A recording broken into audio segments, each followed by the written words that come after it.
Dating back to the golden era, the middleweight division is once again the sports showpiece in 2012. In Germany this weekend, Australian Daniel Geale looks to cement his name atop a star-studded list of 160-pounders, facing hometown superstar Felix Sturm. The IBF and WBA super titles are on the line. It is super fight time.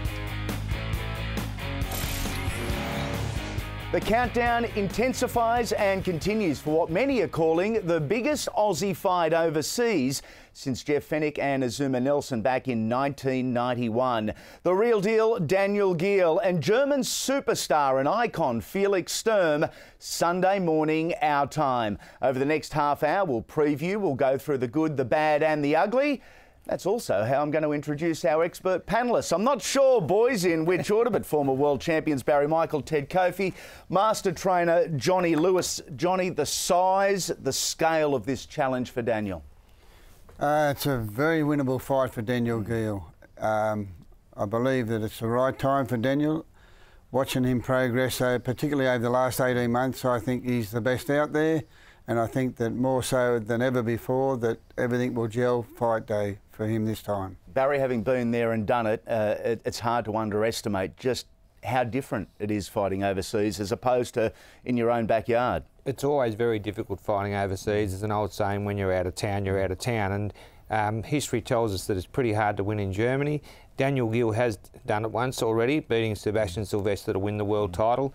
I have to agree with what Johnny said. Timing in boxing is so important, and Felix Sturm has been a great champion. You know, he all sort of came to light when he lost that disputed decision to Oscar De La Hoya in 2004. He's been a great champion since then. His last few bouts have shown that maybe he's slipping just that little bit, and I think it's the perfect time for Daniel Geale. Teddy, not impossible, but it's difficult to win overseas, in particular in Germany. Does game plan, does intent change depending on where you're fighting? Well, normally it would do, and yes, you're right, it's really difficult to win in Germany, and that's among all boxing scribes, that's considered one of the hardest places to win a fight. But when it comes to Daniel Geale, I think you can see that he's moulded and he's getting better, as Johnny said. So people would ordinarily change the game plan, but if he does what he does and brings his A game, I think he's got a really good chance of winning this fight. Independently ranked, they are the third and fourth best middleweights in the world currently. Let's take a look at the matchup. Geale and Sturm by the numbers. Daniel the real deal Geale versus Felix Sturm. A middleweight world title unification bout in Germany that shapes as one of the fights of 2012. Let's see how they stack up by the numbers.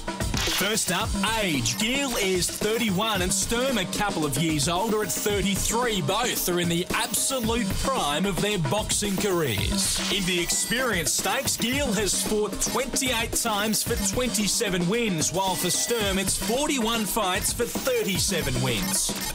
Both fighters have been very active in the last couple of years with 5 fights apiece. All were scheduled 12-round contests, with Geale's fights lasting an average 11.8 rounds, while for Sturm, it's 10.4 rounds. There haven't been many knockouts of late, and the smart money could be on this fight going the distance. Both Geale and Sturm are homebodies. Of Sturm's 41 bouts, only 4 have been outside his native Germany. But one of those was a loss against Oscar De La Hoya in Las Vegas.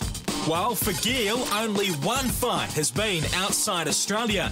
But that was in Germany when Geale won the IBF World Middleweight title against Sebastian Silvestre.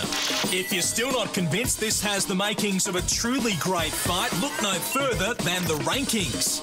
Of all middleweights in the world, Geale sits at number 3. And who's at number 4? Felix Sturm. When it comes to weight, Sturm and Geale are true and consistent middleweights.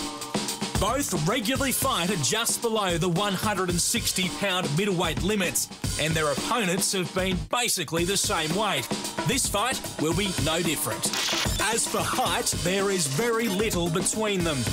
Geale stands at 5 foot 10 inches, while Sturm is slightly taller, 5 foot 11 and a half. And neither fighter gains any real advantage in the reach department either. So if you're looking to pick a winner based on the numbers, good luck. Daniel Geale versus Felix Sturm promises to be a classic.